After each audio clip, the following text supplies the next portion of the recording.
Before we start with the episode, I'd like to give a short shout out to another podcast.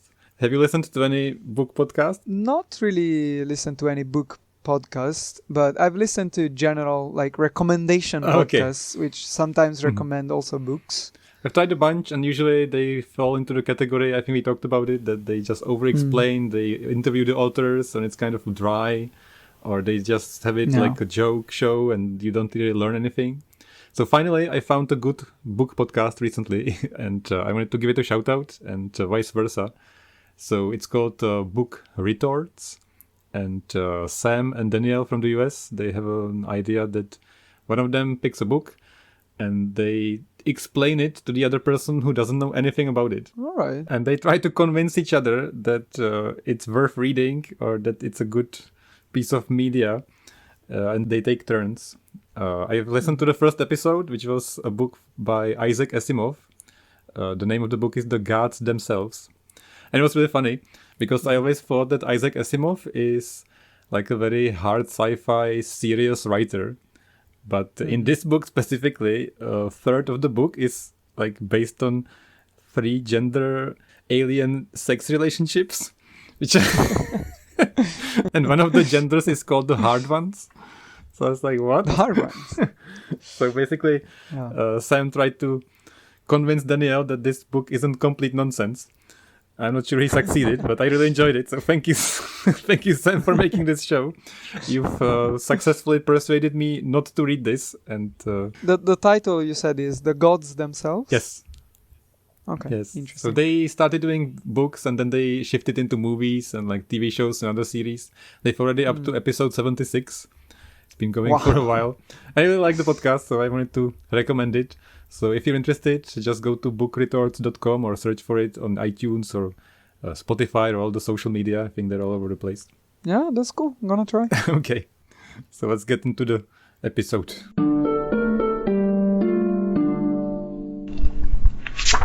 This is the second episode of the Mind Like Books podcast, where we collectively mispronounce the word book. Can you say book, please? Book. Which I say book. And but as you know, if you're British or American, it should be book. Yeah, I guess not so. Book. But because I listened to too many Canadians for reasons, I always say book. And Martin on the previous episode and Paolo also say book. So welcome to a bunch of Europeans discuss books. I feel like, I don't know, maybe because it's one of those basic words that you learn like in elementary school. Yeah. And so you never bother to learn it with the right pronunciation. It's completely understandable. Yeah. So I sincerely hope that you find our accents charming and not irritating. But thanks for tuning in again. On the second episode, we've decided to look at some of our favorite short stories. And I've also have some feedback after the first episode and some self-reflection. So we'd like to try to improve, make this better, and learn a little bit with each episode. And that's why we want to tackle shorter stories first before we dive into Dune and such insanities. Which is the real reason why this podcast exists. Yeah. To talk about Dune at some point. Exactly. Yeah. So one of the things we want to improve is that I mumble, I don't open my mouth, I speak too quickly, while Paolo speaks very nicely and in a relaxing way. So thank you. Oh, thank you. I like that. So I think you're the best co-host for a book podcast. I'm not sure about that qualification, but I'll take it. Thank you. Great. And I never say any names in real life nor in fictional life. Yeah. So even though I wrote them down last time, I didn't say... I mean, Japanese names are difficult. That's all I can say. This time there are fewer names. Yeah, this time there's going to be 3 names. So just if I don't say them, I'm going to be really bad at this. Yeah. But... other thing I failed at was the summary of the plot in the previous episode. It was overly short and jumbled up, so I'll do my best for those who listen and haven't read it to make it clearer to know what we're talking about. So sorry about that in the previous episode. So that's about it for the introduction. How are you feeling today?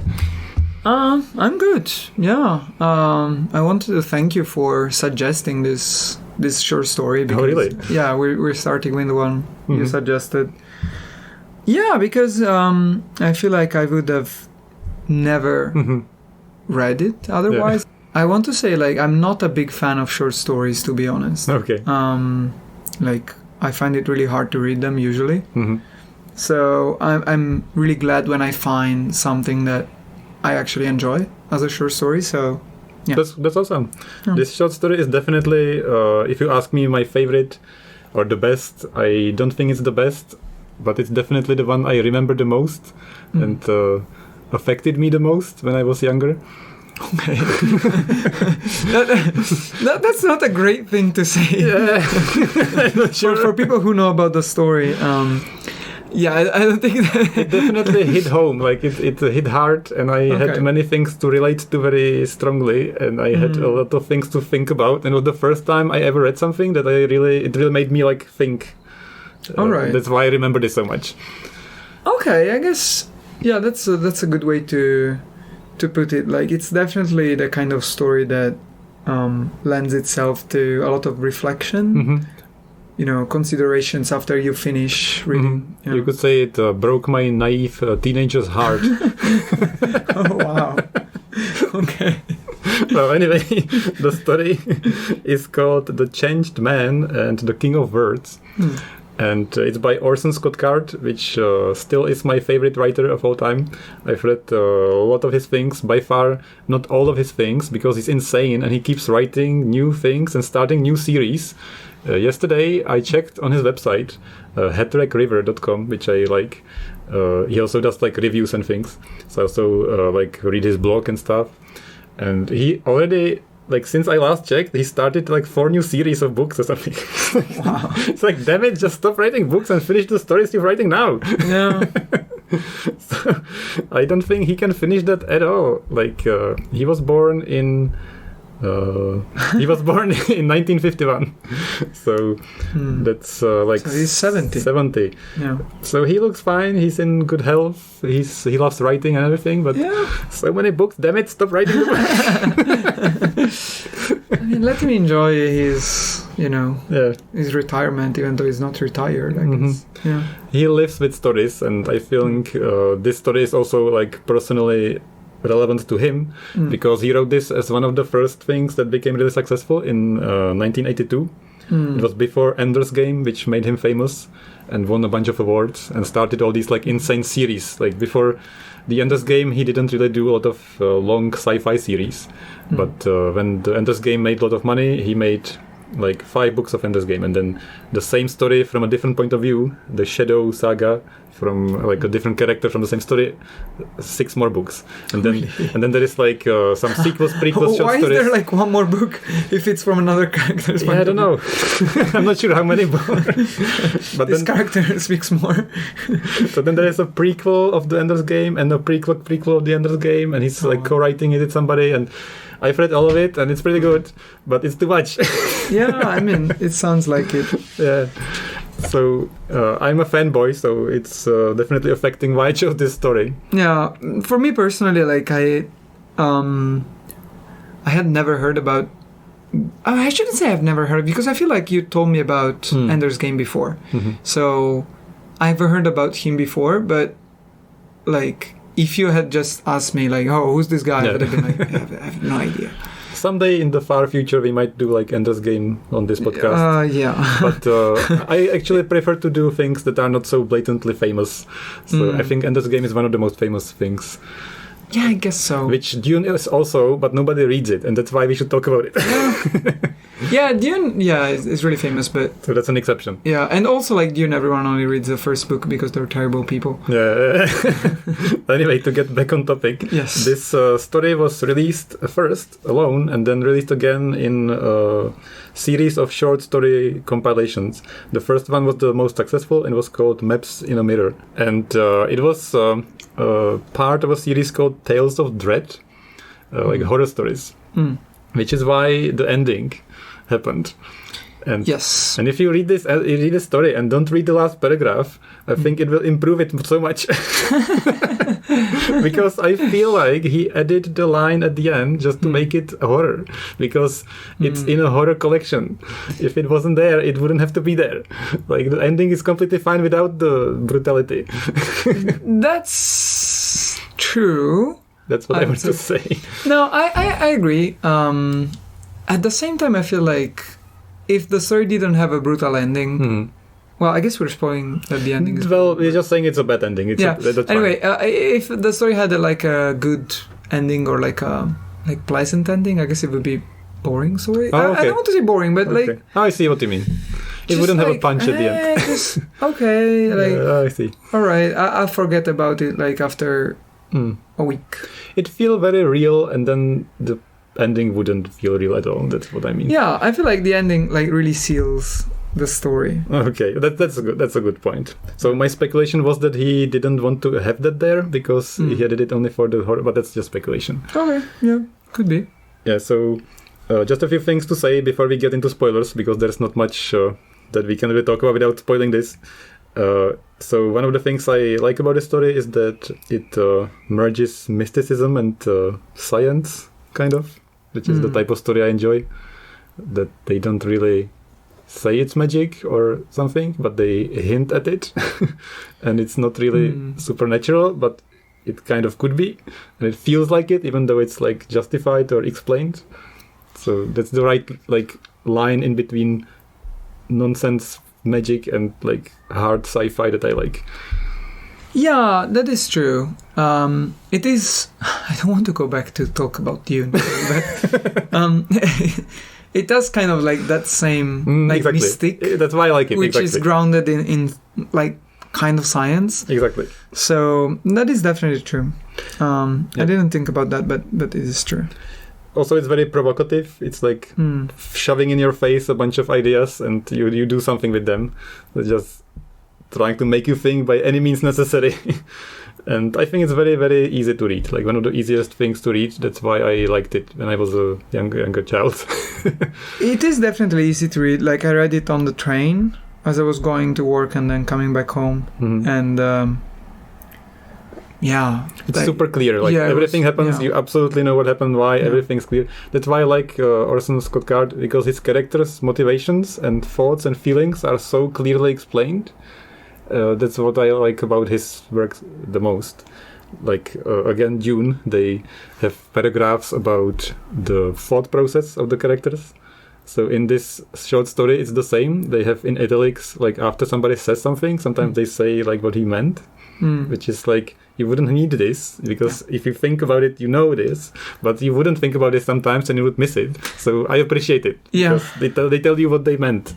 That's true. And especially for, once again, being a teenager, it helped a lot to understand what they wanted to say.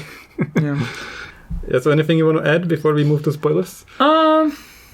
Well, I would say, like, I would recommend most people to read it if you can find it at e-version, like an e-book version of the story.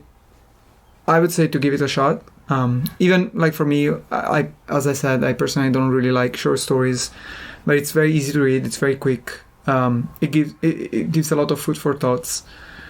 So it's the gateway drug to reading. I'm not sure. I'm not sure if it's a gateway drug to reading, but it is definitely easy read. I guess that answers the last question. Would you recommend it? So. Yeah. Read it!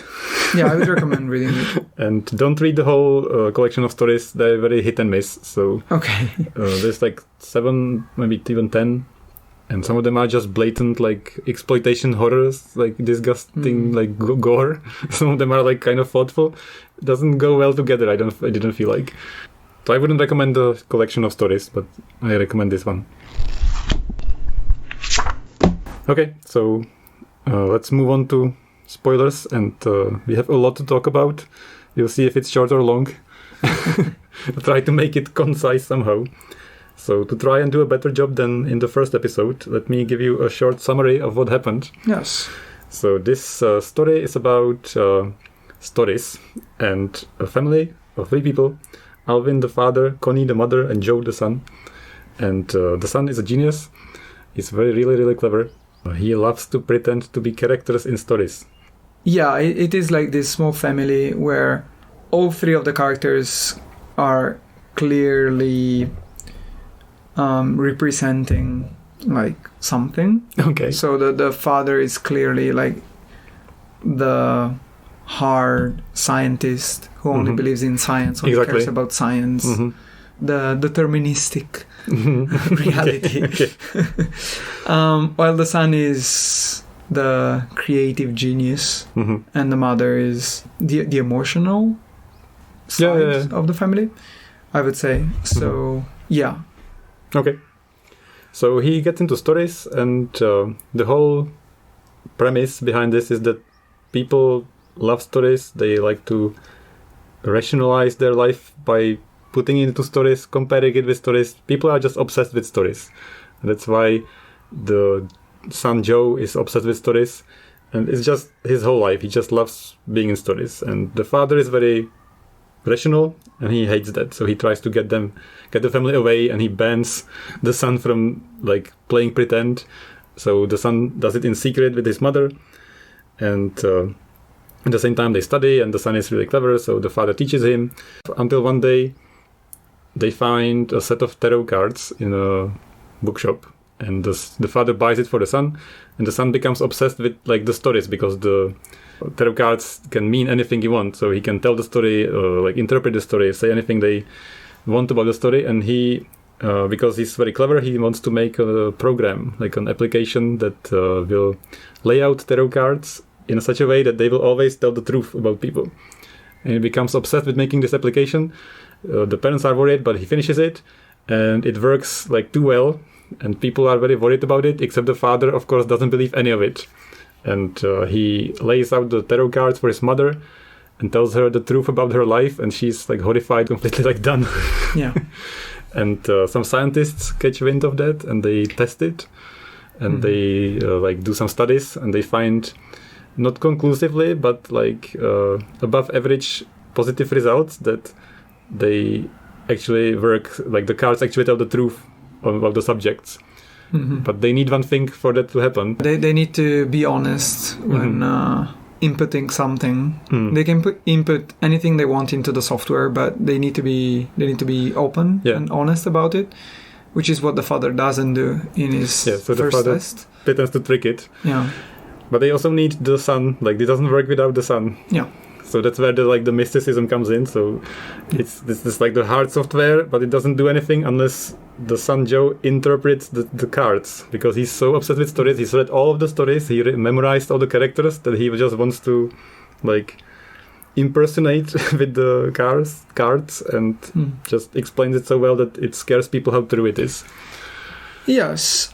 So the whole basis of the thing is that he's able to read the future using tarots, not because like he's just like a normal fortune teller, but because he has this sort of like scientific ground to it, which is given by the software. So the software is laying the foundation for him to do fortune telling, which, as you said, is kind of like this mix of mysticism and science.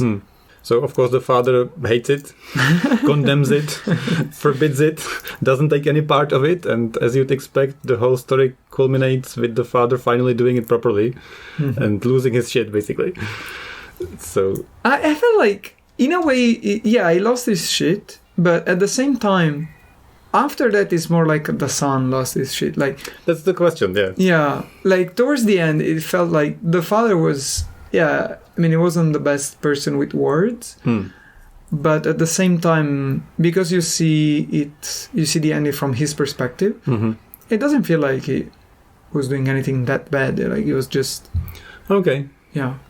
Well, so the name of the story is Changed Man and the King of Words. So the son was the king of words, telling the truth, and the father felt like he was a changed man, but was he a changed man? That's why I love this story, or why I remember it, this single point in the story, because at the end the father wants to change himself to do what his son tells him, and he does it so hard that he does it so much worse than if he didn't do anything. And Yes. and that's the point that I like. This is why I like the story, because he does everything in his power to stop doing or stop making the mistakes and stop being an idiot and realize the truth and just like listen to people and change and do it better. And the more he does it, the more he tries to listen, and then the more he tries to improve it, the worse it gets. Yes. And it's such a personal, like my personal problem with me and people. No, I agree. That is, personally, it's my favorite theme in stories. The way it's treated in this particular story, I like it, but I also don't so much. I'll talk about that more later maybe, but it is my favorite point in stories. The whole idea that people try to fight back against a sort of predetermined destiny, and the more they fight, the more they get entangled with their own destiny. And like, I feel like good stories are the ones where they left you thinking whether, like, in doubt whether, you know, the people, the character trying to struggle against their destiny is the source of the bad things happening, or whether it's just really bad destiny. If essentially, like, if bad luck and predetermined destiny exist, or if we create our own bad destiny by trying to avoid the that's more my point of view. Destiny. Yeah. That is, to me, like, that's the most interesting point in stories overall. Like, probably my favorite story of all time is about that. But of course, it's a big part of Dune. Because like every 5 minutes, how can we not? Dune reference. Yes, make it a drinking game. Yes, making a Dune reference. Of course, it is a very, very big part of Dune. I feel like in a way it's also a small part of the three-body problem, which is the book I'm reading now. But yeah, in general, it's an extremely fascinating concept to explore. This like we can talk about this for like the next 5 hours. So please stop me very soon. But I want to say that there are two things that come up with this discussion. One of them is the concept of destiny, like you said, and free will, and the other one is the fear of not knowing what you don't know, which is personally my biggest fear. Right. Like we talked about it in the first episode when we talked about Shuya in the other story, that he had this like personal demon and he didn't know he had it. He was so much in it that he didn't realize that he doesn't know something, or he couldn't even see that there is something missing or something bad. Yeah. Combined with that, the curse of putting all of your effort into making it better, and because you don't know how to make it better, or you're making it so much worse. It's like so terrifying. Yeah, it is very, like, it's easy to like project yourself into the story and project your life into something like that. To be honest, okay, have we finished with the summary of the story, I guess? Okay, so before we continue, the ending, it's that, so the father here's the tarot card explanation, and he's like trying to dismiss it, and he's like trying to rationalize it, and then there is a point where the son like completely breaks him, and the father starts apologizing, and the son explained to him that if he wants the son's life to be full, complete, and unaffected, he has to either leave and leave him alone, or die, which is very morbid. Yeah. And he says, I understand, and I think he means it, and he believes that he understands, but he just stays and tries to push him into more stuff. And at the end, the son just wants him to shut up, and the only thing he wants him to do is to shut up, and he just keeps saying that he will shut up, even though he doesn't shut up, which escalates in the son to like smacking him in the head and accidentally cutting his throat with the vase or something that he smashes on his head. Yeah, he smashes something made of glass. And as it goes through, like as it breaks on his head, one of the shards like cuts the throat accidentally. So he didn't want to kill him; he just wanted to silence him. So there, I think it could have ended. Yeah. But then he put some shards in his eyes menacingly and because summons the demons or something.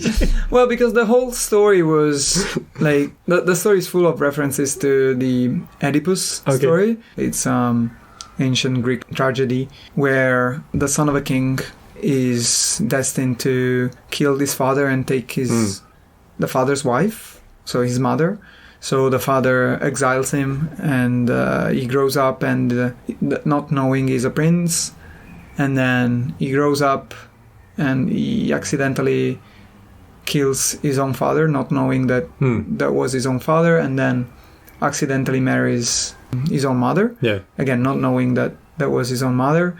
And also the son Oedipus. So he could see the future. He had... I didn't remember that part. Okay. What was it? What is it called? Parisians. Yes. Parisians. Anyway, yeah, he can see the future. So in the end, after finding out that he killed his own father, and so essentially that he realized the prophecy, he blinds himself.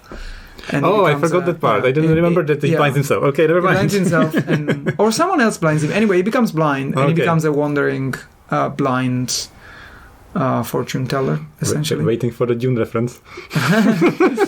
I will not make it, but it could be a very clear Dune reference. But the ending of this story was clearly, because throughout the story they reference different stories which treat the same father and son conflict. So they talk about King Lear, like the Shakespeare tragedy, and Oedipus several times, and so the ending is clear reference to I see. That. So I didn't get that part. Sorry, I'm not very good with classical literature. Okay. Which this story is full of references of classical literature, full of it, quotes of it, names. If you imagine somebody as dumb as me, I have no idea who they are.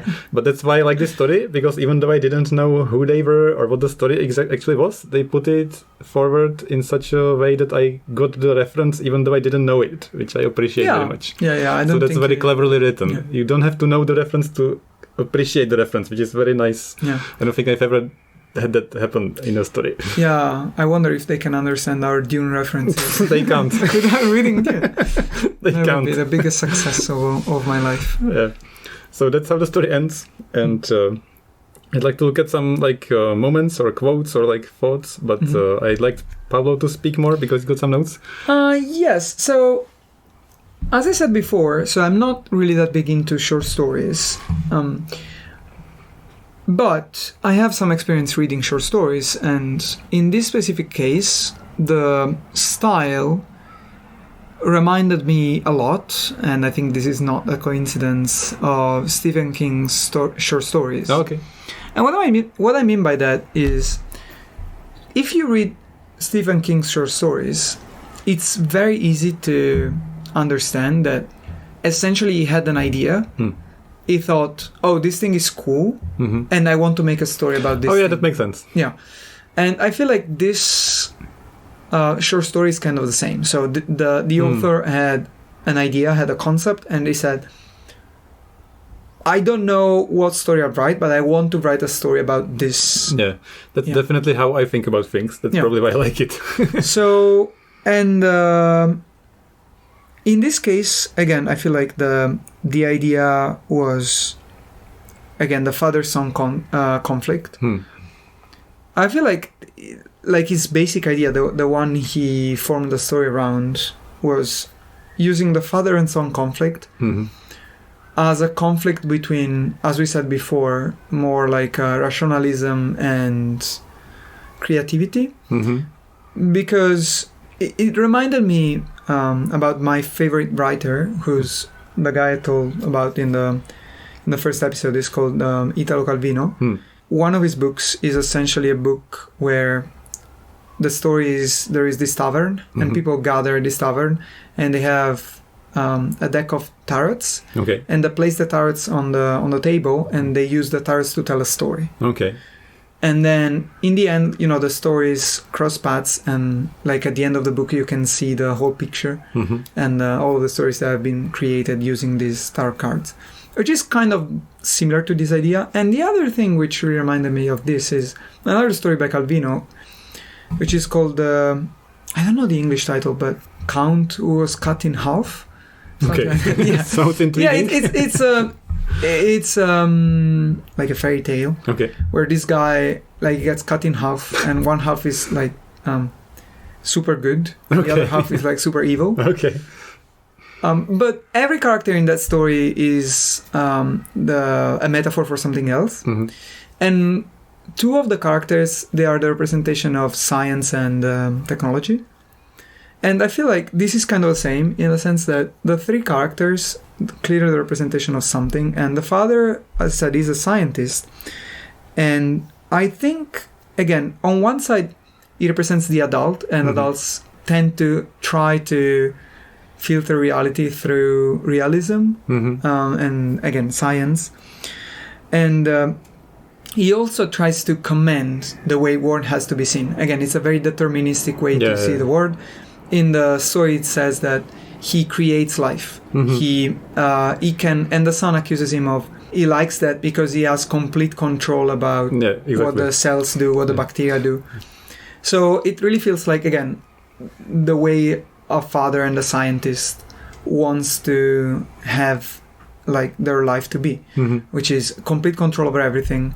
On the other side, the son is kind of like the storyteller, so it's like the creative side of humanity, and again, which is very common in children.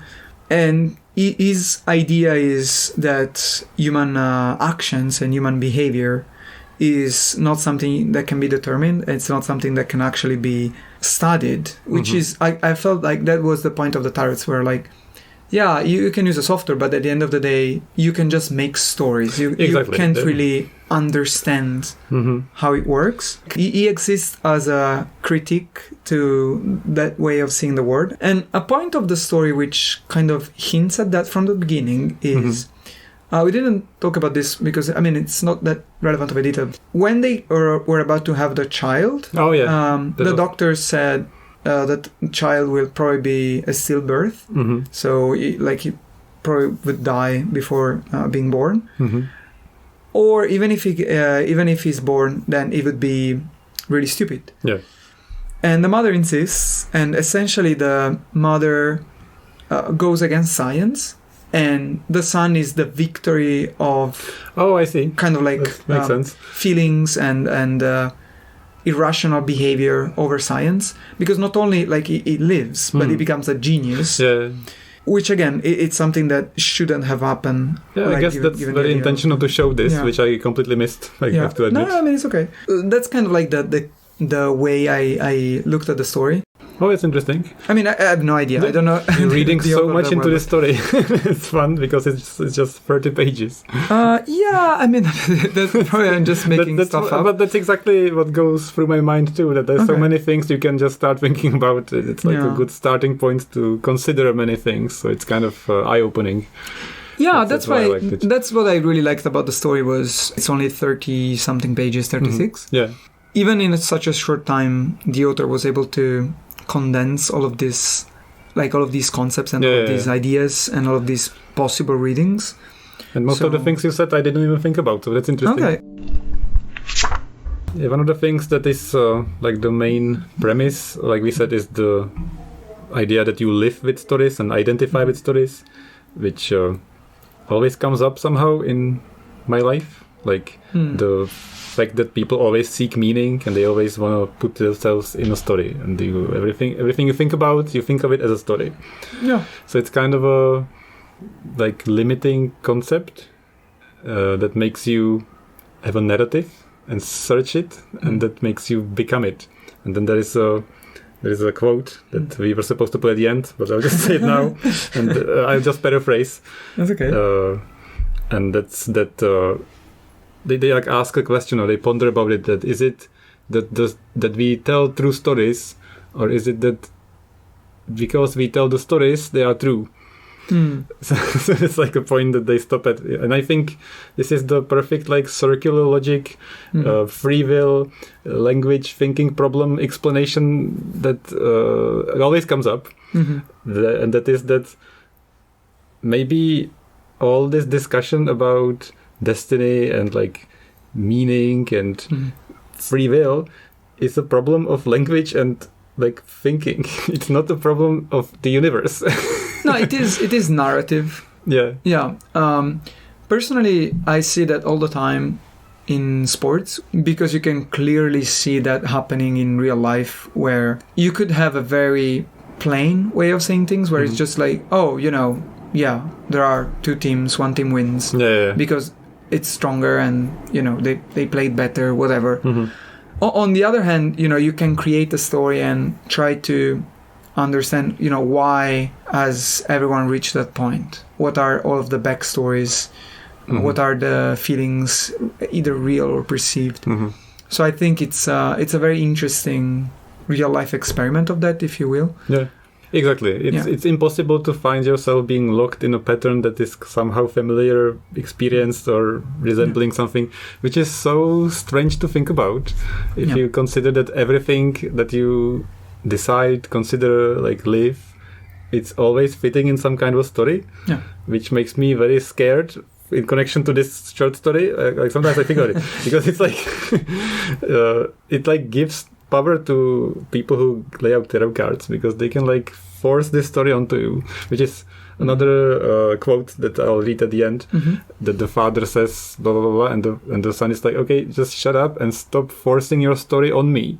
Like that's like the part that hate me. It's like, no, I agree, and that's really interesting. I guess like, okay, this would be my main critique to the story, because as I said before, I really love that aspect of stories and books where they analyze this aspect of destiny, whether it's real, whether characters are bringing things upon themselves, or it is actually destiny. And I feel like in this book, the problem is that it's either like too short or too long. Okay. In the sense that in a few parts, it feels like you're really pushing the reader to see certain things. On the other hand, you're not really going into it. Yeah, you're not really going into it. I get that. That's definitely a problem with this. I mean, I understand, like, if you want to write a short story, like, you're not writing a full novel, so you're not going into the details. And I'm not sure, like, this story would make sense as a full novel. Like, probably would be just a very boring 200-page novel. But at the same time, like, sometimes it feels like, you're giving me all of these things, and you're kind of like pulling me in this direction to making me reason on these things, which is good, but at the same time, like, it's absolutely a fair critique, and that's why I wouldn't call this like one of the best stories I've read. I already called it that, but I think like the best story ever, because it's only the idea that he started with, and then he like stapled a story onto it, like it's exactly like I said. So that is a product of that, and doesn't allow you to go into detail and make interesting like world building, characters, whatever. So you can't really go into it. It's done. It's just like, okay, I've wanted to tell you this. It's done, and there you have it. That's my biggest. Because that's also why it's so short. Because he used only very short description of the characters. We don't know what the father's like. We don't know what the mother's like. We don't know what the son is like. We just know like this is one character trait that we get into in like a very satisfying detail. But we don't know anything about the people, which is so strange. Yeah, and also like we get like an idea of their relationships, but at the same time we don't really get that much. I don't want to turn this into a big complaint or anything. As I said before, I think it's a very good read, and it's just that it's clearly lacking something. Oh yes. or it's giving you too much. Like, again, it's kind of like stuck in the middle. This is why I'm usually left unsatisfied by short stories. And this is why, like, on the other hand, if we want to go back to King, like, I feel like that's what he does really well, because with some stories where he wants to just exploit a cool idea he had, like, he usually does it well, where, like, the stories are not memorable. Like, so you feel more satisfied with his? Yeah, because like they are very entertaining and they are very limited, but he knows where to stop. Like, he knows where to say, like, I'm not expanding on this too much. I'm just like, this is just a short story. It's just a cool thing I wanted to do. Here, read it, be entertained for like the 2 hours it takes you to read it if you're slow like me. That's why it's so adaptable for movies. Yes. Yeah, exactly. On the other hand, if he wants to really explore something, then he writes a 1,000-page book, like It or something. Maybe that's why it's so an acclaimed, like, respected writer. This story, perfect critique, I wouldn't have said it better. It's exactly just one idea, and we don't get into anything, and it feels like it's too much and not enough at the same time. Yeah, that's true. One more thing I have written down is the father's self-righteousness. Like, I was trying to find the word, and I can't say in English or Czech or Japanese, I don't know. I couldn't find this like adjective. I want to say, I found like smugness or stuffiness or like self-righteousness or like self-empoweredness. Like, what I'm trying to say is the father is so sure of what is good for the son, and okay. And he, so it's lack of self-doubt. Yeah, but also he is very rational and logical, so he tries to find all the explanations and rationalizations. He is genuinely trying to be good, and he's genuinely trying to help the son, and he's genuinely trying to like even when they buy the tarot card, he's like, okay, I am sure he wants them, and I'm sure he tries to be a good father, and he does what seems to be from the sum of all parts the good decision, but he doesn't allow any other like input. That's what I'm trying to say, this characteristic. Right. So it's kind of like he thinks that by doing so much research he has to be right, and nobody knows any better, so shut up. And I'm deciding because I know how it's supposed to be done, and I am like self-righteously like justified by doing all this like rationalizing. So I would say that's true. He lacks the ability of seeing himself from outside. Yes, that's exactly. Self-reflectiveness. You like self-reflectiveness. Yeah, I feel like I completely understand what you want to say. I can't really think of this. Is a thing that pisses me the fuck off so hard. Like, you can see this. So I want to like call this a name. Because so many people do this. Like, they mean well, and they do well, but they do it so wrong. And it's so infuriating. Yeah, because in most cases it comes down to lack of communication. That's also a point. Yes. Just like lots of time people want to really mean well, but they can't and the reason, express like their intentions or feelings. And the reason I hate it is that's what leads to all the like insanity. Yeah. That's what leads to like you not knowing what you don't know and what you should and shouldn't be doing, and doing the like my fear of getting into something to improve it and making it better so much more by not knowing how you improve it. So that's how it starts, I feel. So that's true. Like the whole point is he never thinks about like his son's true feelings. He never asks. Okay. Which I guess like it's a very male problem. I mean, it is true. Like not talking about feelings and not discussing any of that. So. Yeah. Great. So to finish, I would like to read you some quotes. One of them was like a comment after the father finally decided to come and have his tarot cards laid out, and then when they talked about it. So the son said, Laios died only because he would not let his son pass along the road. Pass along any road you please. And I am the devil. You and mother were in Eden when I came. Because of me you were cast out, and now you're in hell. How neatly it all fits. For you to achieve your dream, you had to kill me with your story. When I lay there with your blades in my back, only then you could be sure that your sepulchre was safe. When you exiled me in a boat I could not live in, only then you could be safe, you thought. But I am the horned child, and the boat bore me quickly across the sea to my true kingdom. This isn't anything coming from the computer, said Alvin. This is just you being a normal, resentful teenager. Just a phase that everyone goes through. Joe's grip on Alvin's arm only tightened. I didn't die, I didn't wither, I have my power now, and you're not safe. Your house is broken, and you and mother are being thrown through it to your destruction, and you know it. Why did you come to me, except that you knew you were being destroyed? Damn, sick burn. Yes. It was a little bit like on the nose and aggressive, but at the same time kind of like fun, I guess, to say in that way, because he just wanted to really show his father that who's boss. Yeah, exactly. And this is the point where the father finally stopped like rationalizing and it broke him. Yeah. And right after that they talked about how to fix it. So the quote is, 2 ways, said Joe. There is one way you can save yourself. Alvin looked at the cards on the screen. Exile. Just leave. Just go away for a while. Let us alone for a while. Let me pass you by. Stop trying to rule. Stop trying to force your story on me. And then, after a while, we can see what's changed. Oh, excellent. A son divorcing his father? Not too likely. Or death. As the deliverer. As the fulfillment of your dream. If you die now, you defeat me. as Laios destroyed Oedipus at last. Thank you for reading that in a much better voice. No problem. Again, I'm not sure. Maybe it's terrible. Please check. No, it's much better. I just mumble too much. So thank you for listening, and see you on the next episode where we tackle another short story, this time of Paolo's choosing. Yay! I wanted to call you the depression specialist, but I think the connoisseur of despair sounds better. Yeah, I like that. Yeah, I can put that down as my profile description. When you're Twitter verified, you can just put connoisseur of despair. Yeah. All right.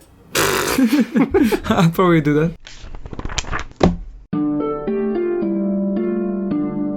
Thank you for listening to episode 2 of the Mind Duck Books podcast. On the next episode, we'll delve into H.P. Lovecraft and 2 short stories, The Nameless City and The Dreams in a Witch House.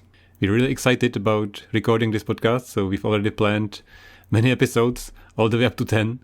So we'd like to ask you to spread the word, rate us on iTunes, Apple Podcasts. If you know somebody who's got an iPhone, beat him, push him, make him hit those stars, because it means a lot in the world of podcasting.